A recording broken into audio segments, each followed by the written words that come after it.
Então, boa noite a todos. Muito obrigado pelas palavras. Eu sou Zé Francisco, sou um trabalhador da casa e, além de trabalhador, também participo aí em alguns cursos que são ministrados na casa para a nossa reciclagem, para o nosso aprendizado de maneira geral. Hoje nós vamos falar um pouco, dando a sequência no Evangelho, do capítulo 26, dar de graça o que de graça receber. Eu gostaria até de dizer alguma coisa antes. O Evangelho segundo o Espiritismo, ele foi a terceira obra publicada por Allan Kardec dentro do Pentateuco. O primeiro foi o Livro dos Espíritos, depois o Livro dos Médiuns e a seguir o Evangelho segundo o Espiritismo, o Céu e o Inferno e a Gênese. Cada uma dessas obras tem um direcionamento mostrando para nós, espíritos eternos, um ensinamento para a nossa conduta de maneira geral. E ao falarmos do Evangelho, Kardec procurou trazer a questão moral para o Evangelho. Ele se baseou essencialmente na questão da moral para o nosso aprimoramento e a nossa vivência aqui na Terra, buscando a elevação. Kardec, ele, com a ajuda dos espíritos superiores, uma Pleiade e o Espírito de Verdade, ele, em nosso Evangelho, eu digo em nosso porque ele direcionou o Evangelho segundo o Espiritismo. Ali ele enfoca mensagens que são direcionadas a nós espíritas. Não que não sirva a outras religiões, aos outros credos, às outras filosofias, não. Serve a todos, mas a nós, principalmente, como deveríamos seguir. É uma linha, um norte que ele nos dá, para que nós seguíssemos. E ele se baseia, como eu disse, essencialmente na questão da moral. E ele também pega trechos do Novo Testamento e faz uma citação no Evangelho. Logo a seguir ele tece um comentário e em algumas vezes, a grande maioria das vezes, nós recebemos instruções dos Espíritos que dá o fecho final na lição. Então, e nesse capítulo 26, como se trata propriamente de uma questão espírita, do espírita, nós não temos as instruções dos espíritos neste capítulo 26. Como eu disse, é dar de graça o que de graça receber. Está no capítulo 26, dai gratuitamente o que gratuitamente recebestes. Eu aconselho a todos e até peço para que releiam esse capítulo em casa, ou melhor, que nós tenhamos o hábito de ler diariamente o Evangelho segundo o Espiritismo para nos basear, nos mostrarmos o caminho. Esse capítulo 26, Ele vai falar do dom de curar, as preces pagas, mercadores expulsos do templo, mediunidade gratuita e o dom de curar. Nós vamos tecer algumas coisas a respeito disso tudo, visto que o nosso tempo é restrito. Então, nós vamos tentar enfocar, segundo o meu entendimento, alguns pontos principais. No primeiro ele diz: restitui a saúde aos doentes, ressuscitai os mortos, curai os leprosos, expulsai demônios, dai gratuitamente o que gratuitamente haveis recebido. Isso está em Mateus, o capítulo 10, no versículo 8. Essa passagem de Mateus, Marcos, eles falam diretamente. No caso dessa passagem, é aquela famosa reunião que o Cristo fez na casa de Simão Pedro, onde ele convocou os 12 discípulos para mostrar a ele, e a partir dali eles darem o início à caminhada, levando a palavra de Deus para os rincões. E ele diz ainda a maneira que eles deveriam, o que eles deveriam levar, aonde eles deveriam ir, onde eles não deveriam entrar e assim por diante. Quando nós falamos restituir a saúde aos doentes, eu quero abrir um parênteses aqui para nós, falando numa casa espírita. Esse capítulo todo, ele vai falar da mediunidade. A mediunidade é um fato que nós estudamos, que nós aplicamos, que nós procuramos entender e temos a necessidade de entender, educá-la, para podermos prestar bons serviços. Nós temos que separar a mediunidade, que é baseada na ciência, na filosofia, do mediunismo, que muitas outras seitas fazem uso dela. E que nós, espíritas, ficamos muito claro na mediunidade. Porque a mediunidade, ela é estudada cientificamente, você obtém respostas a tudo que ocorre.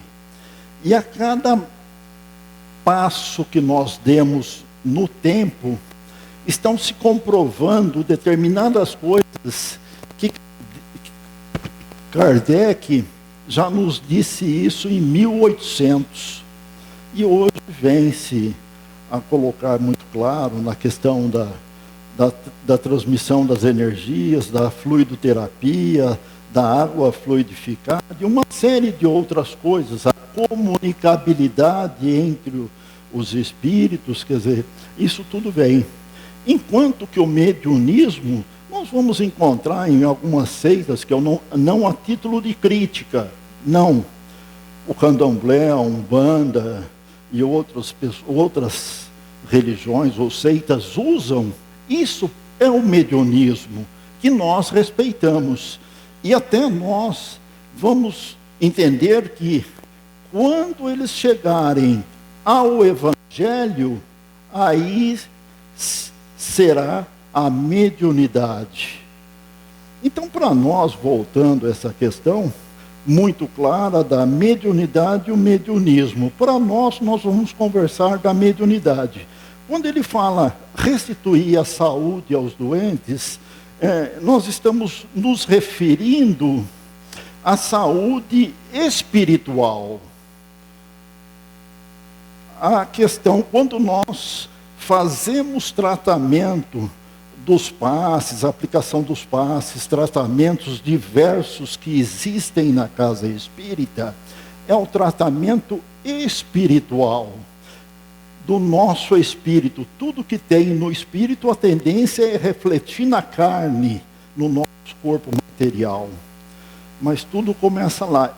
Não que a doutrina espírita não trate a questão da carne. Em alguns casos específicos, são atendidos casos, sim, inclusive com cirurgias de médicos espirituais. E esse trabalho o nosso grupo faz no DEM. Então, tem essa questão que é muito estudada, é muito clara, é muita coisa, e muito sério. Porque quando nós falamos de mediunidade ou mediunismo, existe um risco muito grande do charlatanismo. Então nós procuramos levar da maneira mais consciente. Nós levamos da maneira mais consciente. Por isso que se fala do Evangelho segundo o Espiritismo. E quando se fala restituir a saúde aos doentes, é nesse sentido, a saúde principalmente espiritual. Porque nós sabemos que as pessoas, quando estão em desequilíbrio espiritual, muitas outras coisas decorrem daí. Ele fala também para ressuscitar os mortos. Teve passagens muito claras e ficou certo, e vimos até que Jesus ressuscitou o morto, mas a pessoa estava num processo de catalepsia, está um processo que... E mesmo nós, quando falamos hoje em ressuscitar aos mortos, muitas vezes pessoas que adentram a casa espírita, vindo buscar o socorro, vindo buscar o auxílios, muitas vezes elas parecem até, eu não sei se esse seria o termo certo, mas parecem zumbi, de tal maneira que estão descontroladas, estão desconectadas de tudo, inclusive materialmente falando. E nessa época em que nós estamos trabalhando, isso ocorre com muita frequência. Então essas pessoas, segundo o meu entendimento, estariam mortas sim, porque é uma vida mecânica, é uma vida, você põe onde quer, faz o que quer, diferente até de algumas doenças, por exemplo, o Alzheimer. A pessoa tem a consciência, mas as pessoas que estão com problemas sérios espirituais, eles não conseguem se ater a nada. Aí ele diz também, curai os leprosos. Isso tudo parece que serviria só para a época de Jesus. Não.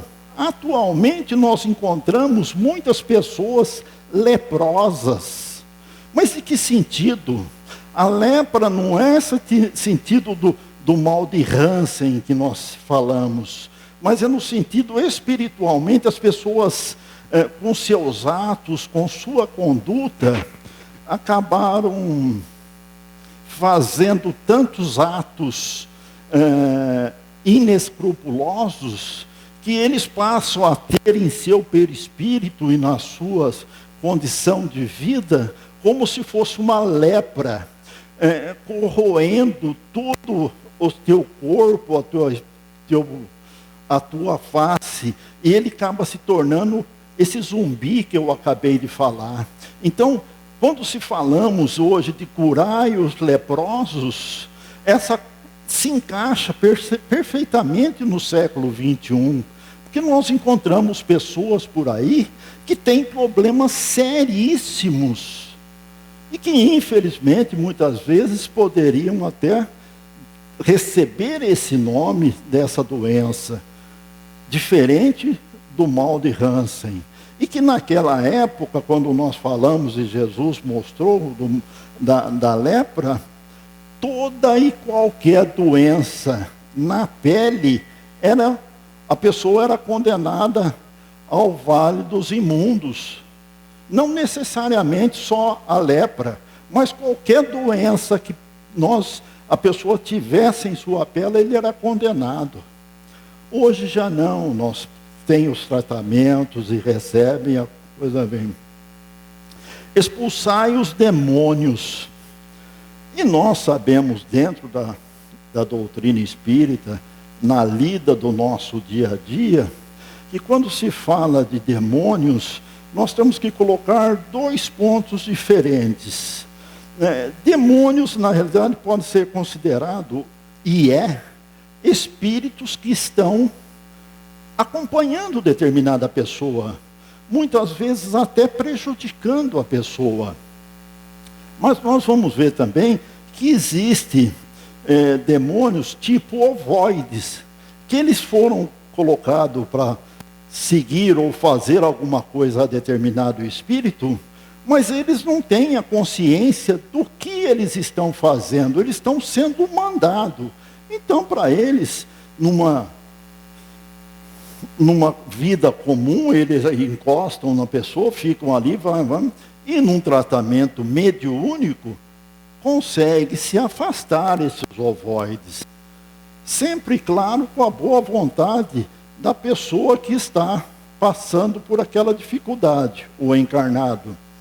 E quando nós falamos de espírito expulsar os demônios, nós comentamos, aí você vai ver que é um espírito que pode estar acompanhando uma determinada pessoa, porque aquela pessoa lhe causou um prejuízo em outras encarnações próximas, passadas. Então ele tem plena consciência de que ele está perseguindo e está fazendo aquilo para aquela pessoa em detrimento a uma vingança, a um ato que ele quer refazer a sua vida. O que ele faz? Ele começa a acompanhar aquela pessoa e começa a fazer uma desordem na vida dessa pessoa. Aí a pessoa que está sendo obsediada, como nós dissemos, ela procura um centro, uma casa espírita idônea, aonde irá receber um tratamento adequado e numa conversa, numa orientação, num contato com uma equipe mediúnica preparada, a tendência dele é o esclarecimento e ele pode sair, ele vai embora. Mas aí depende da pessoa que é o devedor. Se ele continuar como antes, o espírito vai voltar. Pode ocorrer, inclusive, e isso é muito comum, nas lidas espíritas, por exemplo, uma pessoa está com uma determinada dificuldade e, quando vem ao centro, faz-se o tratamento e descobre-se que aquele espírito que está prejudicando, vamos dizer assim, entre aspas, aquela determinada pessoa, é um parente muito próximo. Às vezes, a própria vó dele. Aí, conversando com ela, assim, mas por que você está? Não, eu quero ajudá-lo. Eu não estou para fazer mal, eu só quero ajudá-lo. Eu não quero atrapalhar. Aí na mesa mediúnica, o orientador vai dizer a ela, não, minha irmã, esse não é o melhor caminho, você não está em condição atual de auxiliá-lo. E numa conversa, num diálogo muito franco, num esclarecimento, a tendência desse espírito é sair. Então, nessa questão de expulsar os demônios, existe esse outro caso também, que nós temos que abrir mão. Então, isso tudo é muito amplo, que daria para nós fazermos. Aí ele termina dizendo, dai gratuitamente o que haveis recebido gratuitamente. Então, dessa maneira que nós estamos falando. E nisso nós deixamos muito claro, sumiu aqui, nós deixamos muito claro que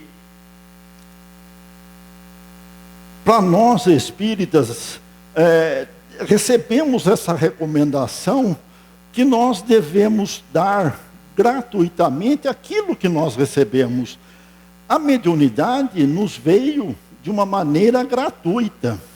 Porque se nós formos ver, dai gratuitamente o que gratuitamente haveis recebido, ele já quer dizer que nós já recebemos a mediunidade. E Kardec nos diz que, de uma forma, todos nós somos médiuns. Alguns, um pouco, mas vamos se dizer, com compromissos maiores, vamos dizer assim, então eles têm uma sensibilidade maior. Mas outros, nem tanto. Então, eles colaboram e continuam sendo. Mas todos nós temos a nossa mediunidade. E com essa mediunidade, nós podemos fazer muita coisa.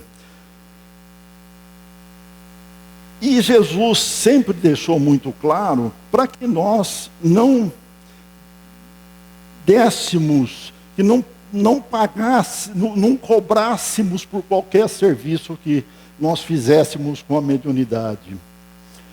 Dentro da doutrina espírita, eu quero acreditar que talvez tenha sido o maior exemplo, é o nosso querido Chico Xavier. Ele, durante toda a sua vida mediúnica, ele não recebeu e não ficou com um centavo sequer de todas as obras que ele fez, de todos os contatos que ele teve. Ele não ficou com um centavo. Se nós analisássemos, ele tem mais de 423 livros escritos. Se ele recebesse uma quantia mínima por cada livro publicado, ele estaria rico. E em várias reuniões mediúnicas, pessoas se sentiam gratas pelo atendimento dele, costumavam deixar as coisas, pôr no bolso dele um relógio, um cheque, qualquer coisa que valesse. Ele não aceitava. O que ele fazia? Ele percebia que alguém colocasse na próxima pessoa que ia atender. Ele via que era um necessitado, ele logo entregava aquele relógio para a pessoa, aquele anel para outra pessoa, e ele não ficava com nada. Frederico Figner foi um espírita muito rico, foi diretor, presidente da FEB também. Deixou em testamento uma quantia muito grande para o Chico, para que continuasse os trabalhos dele como médium.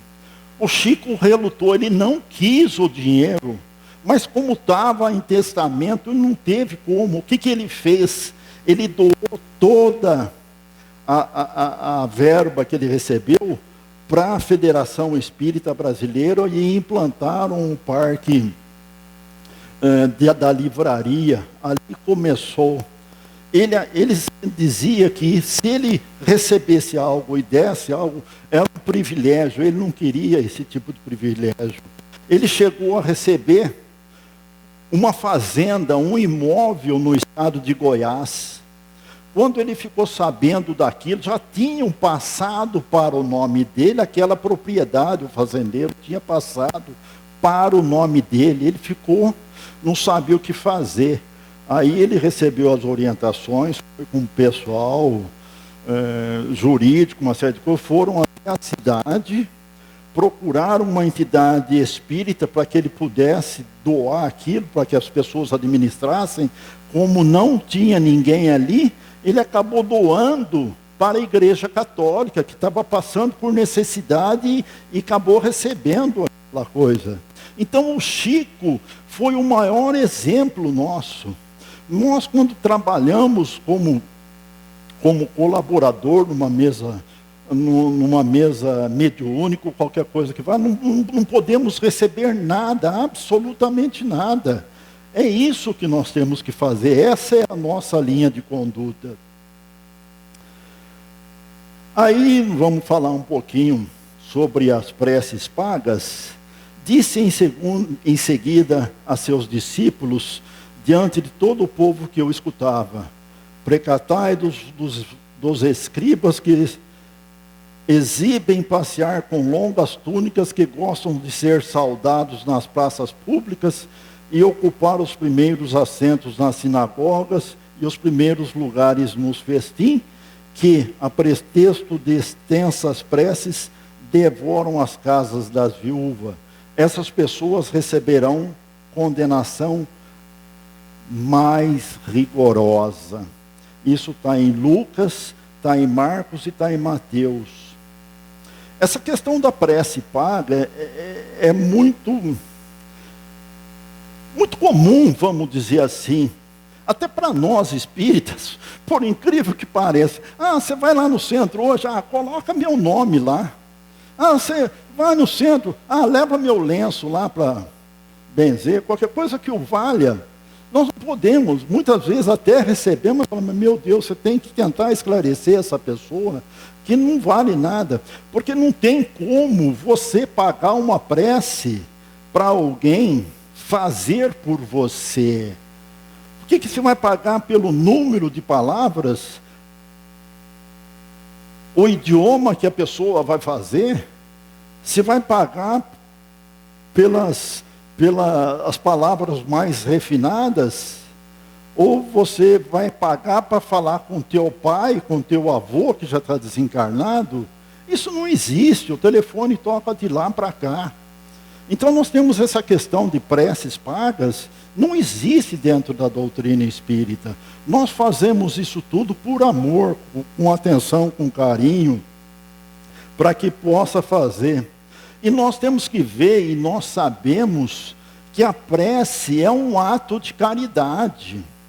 Nós muitas vezes acabamos não entendendo, eu não sei se a grande maioria, teve como origem o catolicismo. Então tem determinadas orações que as pessoas fazem um determinado número, numa determinada sequência, num determinado horário. Não há necessidade disso tudo. E nós, da doutrina espírita, muitas vezes nos apercebemos fazendo determinadas coisas. E até você explicar que a prece, ela pode ser em silêncio. Você mentalizando e conversando com Deus. Deus ausculta os nossos pensamentos, a nossa intenção, aquilo que nós necessitamos. Mas você diz que tem que rezar para Deus, Deus não sabe o que eu estou precisando? Ele sabe, mas você pode pedir de uma maneira humilde, de uma maneira muito simples. Meu Deus, eu estou passando por determinada dificuldade, a minha família, no meu emprego, no meu trabalho, no meu dia a dia, uma questão de doença, uma questão de qualquer coisa. Isso nós podemos fazer, eu sou voluntário na Casa da Sopa, e quando fazendo o evangelho lá, eu digo a eles, são a grande maioria moradores de rua, eu digo a eles, quando nós vamos fazer algo ao nosso irmão, ao nosso próximo, nós não podemos pensar em dinheiro. Cristo não tocou nessa questão, muito pelo contrário, ele sempre mostrou que o menos é o mais importante, que o que vale é o do teu coração, o que sai de dentro de você é que importa. E quando eu falo a eles, eu digo sempre a eles que não é uma questão de fazer o bem ao próximo, que você tem que dar um dinheiro ou qualquer coisa. Peça a Deus por ele, sem que ele saiba, e você está sabendo que ele está sofrendo. Converse com Deus, faça a tua oração, que pode ser até o Pai Nosso, por que não? Uma Ave Maria, por que não? Mas que venha do fundo do teu coração, não uma mera gesticulação de palavras, de orações. Sinta do teu coração e diga a Ele, mostre que você quer colaborar com Ele. Isso a espiritualidade pega e leva. Nesse momento, por exemplo, que nós estamos atravessando, a humanidade, eu ia dizer algo mais para frente, mas já que me tocou, a questão desse momento trágico que a humanidade está passando com relação à Rússia, à Ucrânia. Meu Deus do céu, não se fala mais em Covid, a Covid acabou. Hoje é questão desse desencontro, nessa questão, nessa rixa, que eu acredito que seja particular de dois dirigentes que estão se degladiando e colocando jovens, pessoas, idosos, crianças em risco, destruindo tudo na natureza, em tudo. E o nosso papel pode ser, em dado momento, pedir a Deus para que nossos governantes, os governantes de lá, abram os olhos para a vida, que sejam tocados por Deus para que amenize aquela situação. E mesmo para aqueles que estão desencarnando de uma maneira brutal, que eles possam entender os desígnios de Deus e que ninguém morre. O que morre é a nossa matéria, o espírito sai de lá. E esses espíritos que saem, eles precisam ser recebidos por uma equipe que os conduza a um bom lugar, porque senão a revolta, a tendência é crescer cada vez mais. E isso cada um de nós, quando estivermos sentados na casa espírita, quando fazendo um evangelho, pensarmos na paz. Nós temos que pensar também nos nossos irmãos de Petrópolis. Recentemente acabamos de passar por um problema seríssimo. Ainda tem pessoas a serem encontradas. Vamos imaginar a tortura que está sendo muitas vezes para a família desesperada. Em Minas Gerais, naquelas barragens que estouraram, quantas desgraças não tem, quantas dificuldades. Ah, mas eu com a minha oração, sim, você com a tua prece, com o teu pensamento, pode colaborar sim, porque é você com o teu tiquinho, você com o teu tiquinho, o outro com o tiquinho, o meu, e isso a espiritualidade toda junta e leva para esses lugares. Isso que nós podemos fazer pela prece, para a condição que nós estamos fazendo. Deus não concede benefício, Ele não vende benefícios. Em muitas religiões, e muitas vezes nós, como disse a origem do catolicismo, eu vou fazer uma promessa, que se eu passar no vestibular, eu vou a pé daqui para a Bahia. Pode sair já, porque se você não estudar, não vai dar nada. Para eu arrumar um emprego. Pô, tem que trabalhar, tem que fazer, faça currículo, vá distribuir. Não tem isso, mas algumas pessoas ainda estão presas a esse comércio até com Deus e com os espíritos. Aí eu vou acender 2 velas, uma vermelha, uma preta e uma azul. Adianta, não é dessa forma que nós podemos agilizar a coisa. E também nós vamos falar um pouquinho sobre os mercadores expulsos do templo. Essa é uma passagem que muitas religiões, muitas seitas, muitas pessoas acabam não entendendo o ato de Jesus. Jesus, ele sempre mostrou a mansuetude, a calma, o amor, a caridade.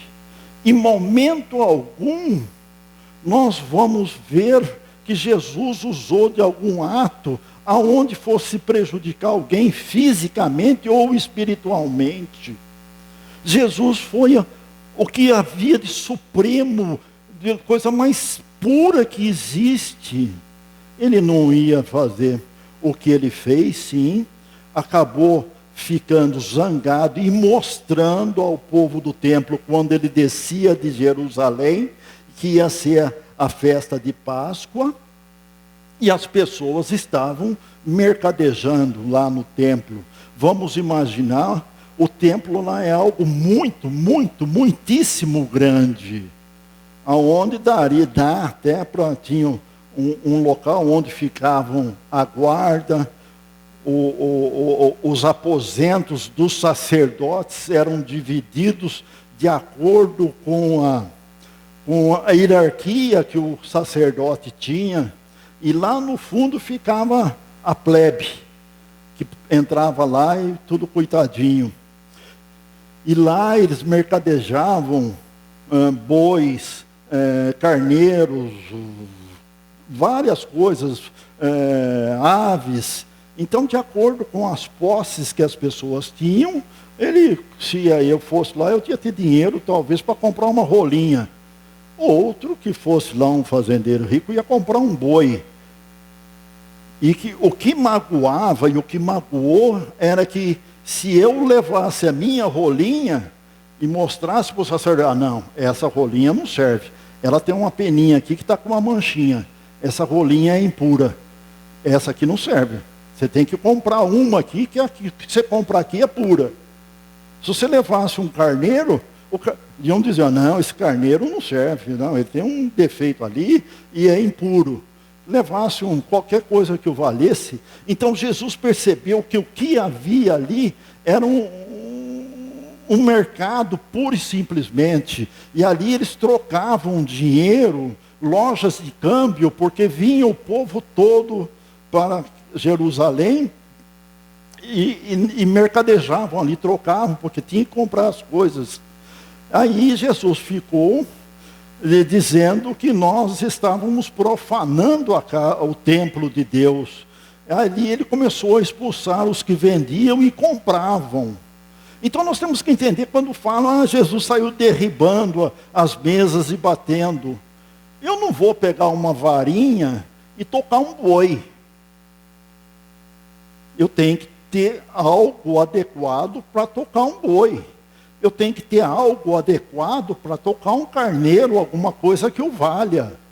E nessa história toda, quando Jesus começou a falar, muitas pessoas começaram a correr para lá e para cá e derrubaram tudo e fizeram a melhor coisa que faz. E Jesus, então, ele, de uma maneira muito simples, muito calma, muito coordenada, ele mostrou a nós que não está escrito: minha casa será chamada casa de oração por todas as nações. E não uma questão de comércio puro, não tem jeito disso.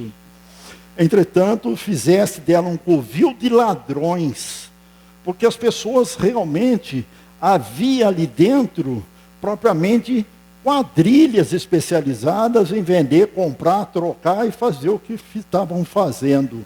Os príncipes e os sacerdotes, ouvindo isso, procuraram um meio de perderem, pois o temiam. Todo mundo temia Jesus pela sua franqueza, pelos seus atos, pela sua forma de agir muitíssimo correta. E tudo que ele fazia não tinha como as pessoas questionarem. Então, se ele estava agindo daquela maneira, porque aquela maneira era a mais adequada para aquele local, para aquele momento, para aquela situação. É isso que nós temos que ver a maneira de certo, quando se fala quando Jesus expulsou os vendedores do templo. Nós vamos falar um pouquinho sobre mediunidade gratuita. A mediunidade, ela não é um atributo do espírita. Mas a mediunidade foi determinada a palavra por Kardec. A mediunidade, os apóstolos já tinham mediunidade. Eu quero entender que dentro da minha pequenez, todos os seres que quando chegam na condição para receberem o Espírito, nesse Espírito vem também a mediunidade, como vem o nosso olfato, a nossa vista, o nosso tato. Vem também junto para que aos poucos nós venhamos a desenvolvê-la, venhamos a educá-la. Então, todos nós recebemos de Deus como sendo um dom gratuito, e que para tanto nós devemos utilizar da gratuidade. E Deus, como eu disse, quer que fez para todos a mediunidade, foi dada a todos, tanto o pobre quanto o rico, a pessoa que tem caráter e a pessoa que não tem caráter, a pessoa que é honesta e a pessoa desonesta, o branco, o pobre, o preto, o índio, todos temos. E nós vamos nos utilizarmos dessa ferramenta de acordo com a nossa questão moral, com os nossos princípios morais que temos. Por isso, Kardec nos mostra dentro do Evangelho segundo o Espiritismo essa questão da moral, do moral, para que nós possamos colocar em atividade essa mediunidade da melhor maneira possível, para que não venha a nos prejudicar num futuro. Porque hoje, em qualquer literatura espírita que nós encontramos, vamos ver que pessoas que não utilizaram da mediunidade de uma forma honesta, tiveram que ressarcir problemas. E nós temos vários casos por aí, vez ou outra a imprensa mostra uma pessoa que tinha uma mediunidade, ou um dom mediúnico, um mediunismo, vamos dizer assim, para eu não me contradizer, tinham um mediunismo e utilizaram de uma maneira não adequada, e estão aí retornando, e estão com grandes dificuldades. Então, nós temos que usar a mediunidade de uma maneira mais honesta possível. A mediunidade séria não pode ser e não será nunca uma profissão. Ela não pode ser e não é. Porque não é algo que nós conseguimos com o nosso esforço. Nós podemos aprimorá-la, nós podemos educá-la, e podemos até dizer aperfeiçoá-la.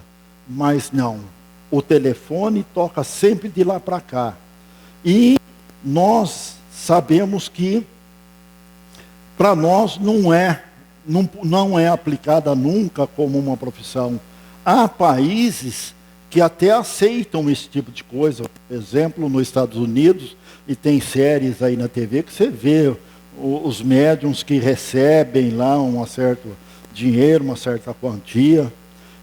Eles fazem isso até não chegarem no Evangelho.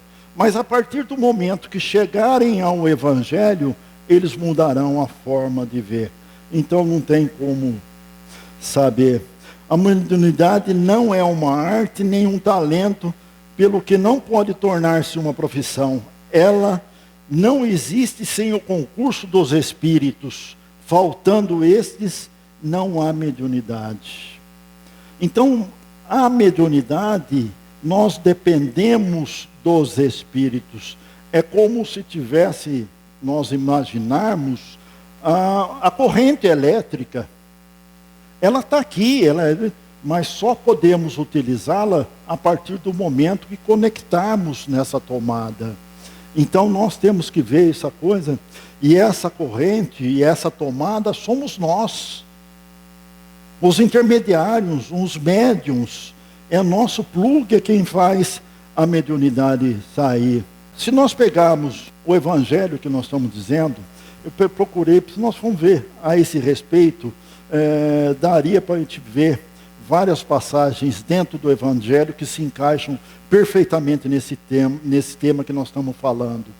Mas eu vi assim, claro, que no capítulo 20, os trabalhadores da última hora, e quando ele fala da missão dos espíritas, Aí pergunta: se entre os chamados para o Espiritismo muitos se transviaram, quais os sinais pelos quais reconheceremos os que se acham no bom caminho?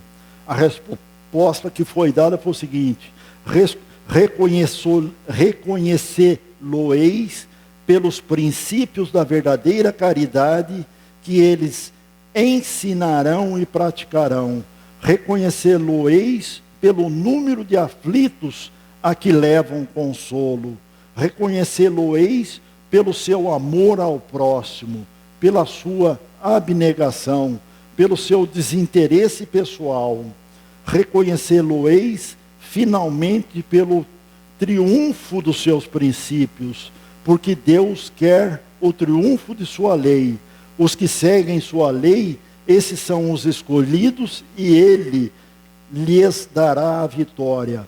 Mas Ele destruirá aqueles que falseiam o espírito dessa lei e fazem dela degrau para contentar sua vaidade e sua ambição. Essa foi uma mensagem de Erasto. Tem um outro pedacinho que eu li, mas eu acho que como é leitura, é muito complicado, cansativo. Do livro Intervalos, tem uma mensagem que diz o seguinte, que eu acho, e se encaixa também nessa passagem de hoje: examinemo-nos tais quais somos, no curso das reuniões que nos enlaçam as manifestações de fé num templo espírita. Integrados no clima da oração, reconhecemo-nos uns à frente dos outros por verdadeiros irmãos ante a paternidade divina. Partilhando os móveis do recinto, sentamo-nos indiscriminadamente, sem preconceitos de convenção social e sem caprichos da consanguinidade. Quando um pensamento repreensível nos visita, sem a mínima hesitação, afastamo-lo da cabeça. Se um amigo assume posição inconveniente, reconhecemos de pronto a necessidade de entendimento e compaixão, adotando o silêncio ou a sua explicação salutar, sem recorrer à censura. Selecionamos as melhores palavras do estoque de conhecimentos gerais, colocando empenho em não ferir quem nos ouve. Se escutamos um conceito inesperado, desculpamos de imediato a inexperiência de quem o profere. Se um serviço aparece, emprestamos as mãos para executá-lo em oferta espontânea. Aqui depois eu queria até abrir um parênteses. E nós da Casa Espírita, em todos os nossos trabalhos, estamos precisando de mão de obra. Todos estamos necessitando de voluntários. E o trabalho voluntário é uma maneira adequada e muito lógica de colocar a nossa mediunidade em ação. Porque nós saímos em busca de dores maiores. Nós saímos para um aprendizado. Como eu disse, eu sou voluntário na Casa da Sopa e lá, de segunda a sexta, exceto aos feriados, nós servimos um prato de comida ou um prato de sopa às pessoas humildes. E lá nós procuramos atender principalmente os moradores de rua. Lá eles entram, podem tomar um banho, recebem uma roupa limpa, recebem uma refeição e antes da refeição recebem o Evangelho de Jesus e depois a refeição. Nós estamos necessitando de trabalhadores, estamos necessitando de doadores. Tem O Mercatudo é um dos locais onde nós recebemos as doações e coloca-se à venda a preços módicos, para e toda a verba é destinado ao lar dos idosos. Lá funciona também de segunda a sexta, de terça a sexta, necessita demais de colaboradores. Nós temos a campanha que faz, campanha do quilo,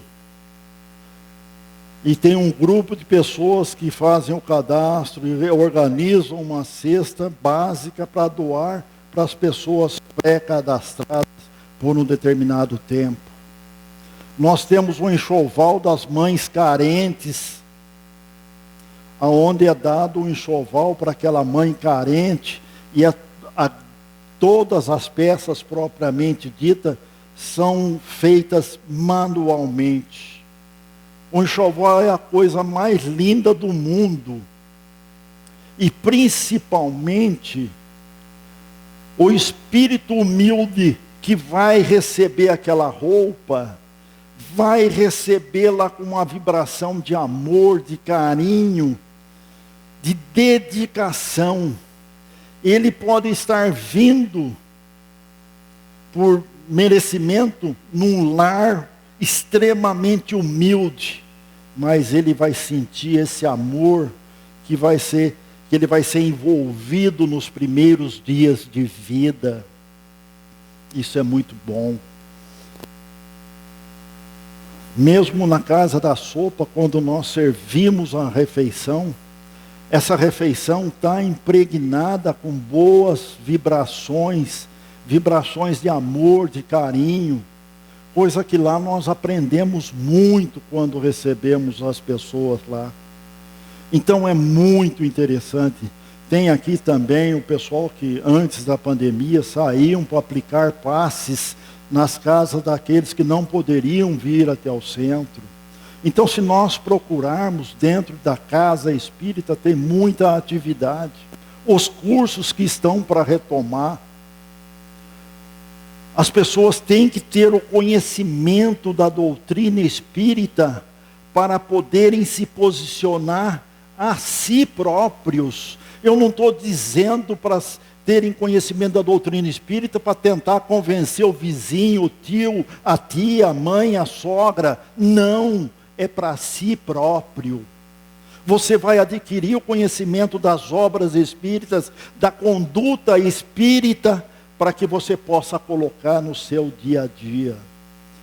Aí você vai ouvir dizer, puta, o fulano era tão chato, mas não sei, de uns tempos para cá mudou. Não é mais o mesmo. O que será que aconteceu com ele? Vai ver, ele está fazendo curso na casa espírita e está vendo que a conduta dele é quem conduz à realidade. Então é isso que nós procuramos fazer dentro da casa espírita e a doutrina espírita. Então é aquilo, dai de graça o que de graça recebestes. E nós recebemos esses dons maravilhosos que temos. Podemos colocar em nosso dia a dia. Temos esse compromisso. Ninguém vem ao plano da terra, nasce na terra para passear, para ter umas férias. Não. Não é porque eu moro no Rio de Janeiro, cidade maravilhosa, ou no Ceará, ou na Bahia, tem aquele mar maravilhoso, aquele coisa. Eu vim para passear, passar férias. Não, não, não. Todos nós nascemos com um compromisso. Missão foi do Chico, do Divaldo, da Madre Teresa, de tantos outros por aí. Nosso é compromisso, nós temos um compromisso. Ninguém veio passear aqui. Nós temos que nos aprimorarmos. Nós temos que nos dedicarmos ao bem. Ah, mas eu já sou velho, não dá certo. Velho em quê? Na matéria? O espírito é eterno. O espírito é eterno. Então não tem dessa. Quanto antes nós começarmos, melhor para nós. Nós vamos tendo um entendimento. Gente, eu agradeço a atenção, a paciência e espero ter com a ajuda da espiritualidade que aqui se encontra, ter tocado um pouquinho o coração de vocês. Peço só um minuto antes dele terminar, que nós possamos, nesse instante, fecharmos os nossos olhos, buscarmos a figura de Jesus e conversarmos com Ele 5 segundos. Pai, aqui é o Chico, preciso de você, estou pronto para o trabalho. Obrigado.